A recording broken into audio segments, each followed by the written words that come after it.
I guess because I've been doing a lot of things on leadership, I've been trying to figure out, are leaders born or made? Do they just come here exceptional? Or do they become exceptional through the things they learn or suffer? Some people's greatness is drawn out by being exposed to other great people, and they see greatness in other people, and it draws out the greatness that exists inside of them. Some people's greatness is drawn out by challenges. How many people have walked out of your life and thought that their absence would shut you down? Jump up and holler, "You a liar!"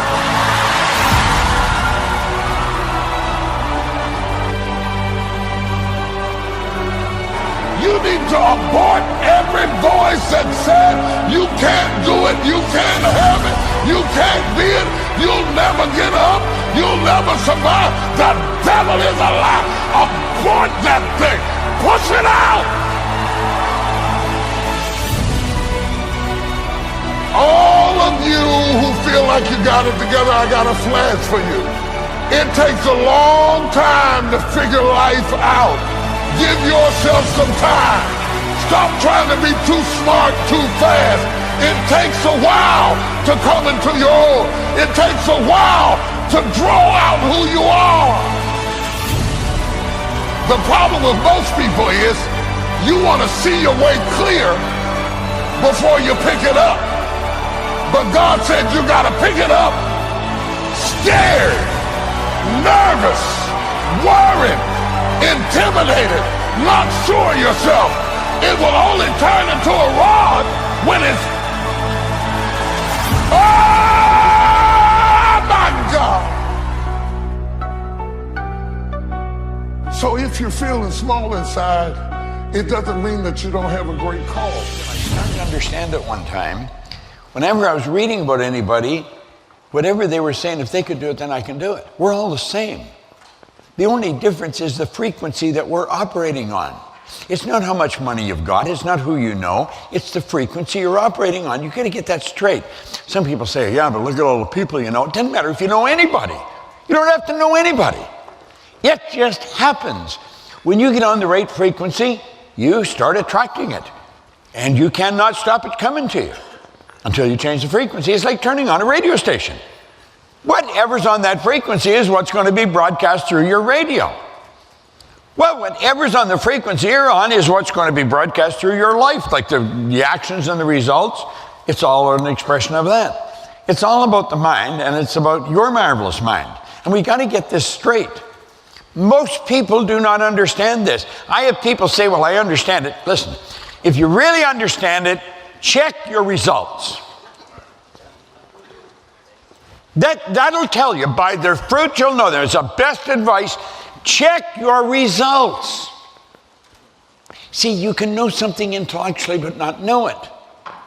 You can know it intellectually. You stay here and you read this and you'll say, well, you could repeat it. But the results aren't there. Why? You don't get it yet. You've got to get it on a subjective level. It's got to become part of your paradigm. When it's a part of your paradigm, it'll manifest in your physical world. And if it's not part of your paradigm, it's going to just stick in your consciousness. Now, what you've got to realize is that you started out as a little kid prior to school, learning, develop the intellect. You went to school, and it's all about the intellect. That's the whole deal. Develop the intellect. It's not about the intellect. Some real dumb people, intellectually, build big organizations. You can build an organization all over the world, and you might not be very bright intellectually. There's people that can neither read nor write. They're functionally illiterate, and yet they build multi-million-dollar organizations. How come? That's what's operating in their subjective mind. It's a subjective mind that's manifesting in your life. If you don't like what's in your life, get your ego, get your intellect the hell out of the road. If you don't change your subjective mind, the next level. You're not going to change it. Fear of taking the lead, fear of going forward. Now, I want to talk about some things with fear I want to talk about two different dimensions of fear that I want you to understand before you take the lead. I want to talk about the fear of failure. The fear of failure. Because many people don't go as far as they should go because they have apprehension that they won't reach their goal. So rather than to try and risk failing, they just say, I'm going to stay down here where I'm at and not try because I might lose. I might lose. I'm not going to try anything. I'm not going to own anything because I might lose it. I'm not going to buy a house because I might lose it. I'm not going to get married because I might get a divorce. I'm not going to apply for that position because I might not get it. That's madness, but that's how it is. Internal conflict. Have you given yourself permission to succeed? Or are you so intimidated by the fear of failure that you don't try? On the other side of it is the fear of success. Being afraid that you will reach your goal, but some disaster may result. These are mixed emotions. I want it, but I don't want all the stuff that comes with it.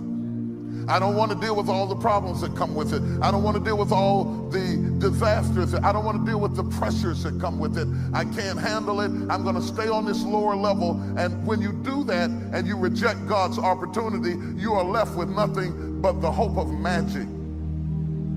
Magic is when I'm just going to stay down here where it's comfortable, but some kind of magical way I'm believing that I'm going to get a blessing up here while I'm staying down here. You can't do it. It's like believing God that you're going to get pregnant and not gain weight.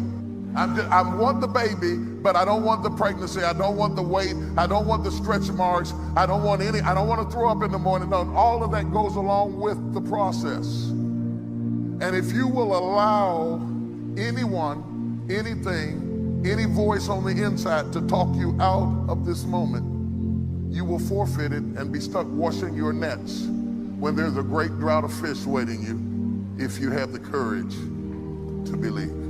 What really stops us from taking the lead and coming to the forefront a lot of times is not the lack of talent, it's not the lack of resources, sometimes it's not the lack of education. I've been amazed at the people I have met who were highly educated and failing. Highly educated and failing. Highly educated and homeless. I worked with a guy who has a doctorate in economics and is washing cars.